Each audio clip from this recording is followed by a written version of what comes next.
Hep, hep, hep, hep. Mas bata ka nga kaysa sa akin, inaamin ko yon. Pero, mas lamang pa rin ako sa'yo dahil kung beauty lang pagbasihan, meron kaya ako noon. Kung katawan lang, ang ganda lang katawan ng pagbasihan, mas lalong meron ako noon. Ikaw, anong meron mo? Kabataan lang ang meron sa'yo. Tingnan mo ako, kahit ganito lang ang edad ko, pero di hamak, mas maganda naman ako sa iyo. At saka, mas maganda naman yung katawan ko sa iyo.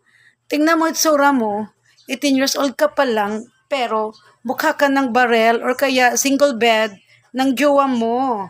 Tapos, girl, ano bang nangyari sa iyo? Bakit ang mamang papa mo ang bumubuhay sa jowa mo? Tapos, nung nakita tayo, gusto mo pa akong sabunutan at pinahiya mo pa ako sa mga kapitbahay mo at saka inaaway mo pa ako. Bakit ganon ka, girl? Nasa sayo na nga yung jowa ko, nagawa mo pa akong awayin. Ang sama naman ng ugali mo, girl, kasing sama ng pagmumukha mo at sa katawan mo.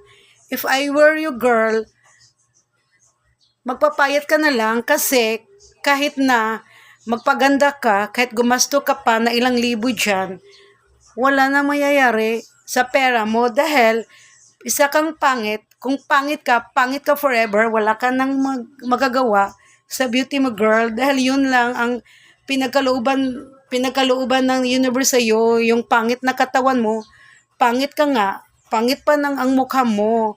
At saka higit sa lahat, ang sama pa ng ugali mo, girl. Kaya hanggang ngayon, insecure ka at desperada ka pa rin at ilusyonada ka pa rin. Dahil, kahit kayo na nagsasama sa jowa ko dati, yung ex-boyfriend ko, hito ka pa rin, galit na galit ka pa rin sa akin, desperada ka, ilusyonada ka pa, at saka inggitera ka pa. Hindi mo matanggap, kayo na nga ang nagsasama nga nag-live-in partner, pero bakit ako pang initan mo, ha? Nasa sayo na nga yung jowa ko, binigay ko na sa'yo, tapos anong ganti mo, girl? Gusto mo pa akong pahiyan sa lahat ng mga tao dyan sa inyo, at sa kapitbahay mo, at saka gusto mo pa akong sabunutan, kung ano pang tinatawag mo sa akin, girl. Hello, manalamin ka nga. Sa ating dalawa, wala kang kumingking sa akin, isa ka lang 5 centavos ako. Kung sa coins pa, 20 pesos ako, girl. Kaya ang lalayo mo sa akin, oo nga, di masama. Mas ate ako sa iyo sa age natin. Pero sa mukha natin, mas mukha pa akong bata kaysa sa iyo. Bata ka nga, pero yung mukha mo naging gurang na dahil hanggang ngayon, ikaw tong bumubuhay. Ay, sorry girl, wala ka palang trabaho. Nagdala ka ng lalaki sa inyo, wala kang hiya, girl, ang kapal ng mukha mo.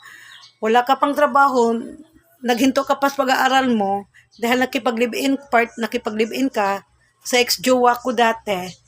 Tapos, anong ginawa mo, girl? Yung shoota mo ngayon, yung jowa mo, imo pang gipabuhi sa imong mamagpapa, ang kapal naman ng mukha mo, girl. Kaya, ang masasabi ko lang sa'yo, pangit ka nga, bata ka nga, anhin mo ba yung kabataan mo kung pangit ka naman? Wala kang may bubuga, wala kang hitsura, girl. Pangit pang mukha mo, pangit ka nga, pangit pa yung katawan mo, pangit pang ugali mo. Lahat na sa'yo yata, girl. Gipakyan mo na yata yung kapangitan sa mundong ito, girl. Kaya congrats sa'yo, girl. Kaya ka insecure sa akin, ilusyonada, at inggit-inggit ka sa akin, at saka galit na galit ka sa akin dahil wala ka sa beauty kong ito.